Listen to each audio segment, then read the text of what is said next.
আজকের আলোচনার বিষয় শ্রাবণ মাস কিন্তু প্রতিটি শিব ভক্তের কাছে অত্যন্ত গুরুত্বপূর্ণ মাস, কারণ এই শ্রাবণ মাসেই কিন্তু শিবলিঙ্গে জল অর্পণ করে প্রতিটি ভক্ত তার সকল মনস্কামনা পূরণ করে থাকে।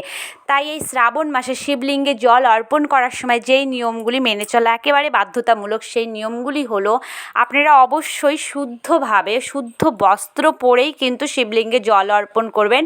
খেয়াল রাখবেন আপনার পোশাকের কালার যেন কোনোভাবেই কালো না হয়। কালো রঙের পোশাক পরে যদি শিবলিঙ্গে জল অর্পণ করা হয় তাহলে কিন্তু দেবাদিদেব মহাদেব ভীষণ রুষ্ট হন। দ্বিতীয়ত, আপনারা শিবলিঙ্গে জল অর্পণ করার সময় সেই জলে অবশ্যই এক ফোঁটা হলেও গঙ্গা জল মিশ্রিত করে নেবেন। গঙ্গা জল ছাড়া কিন্তু শিবলিঙ্গে জল অর্পণ করা নিষিদ্ধ রয়েছে।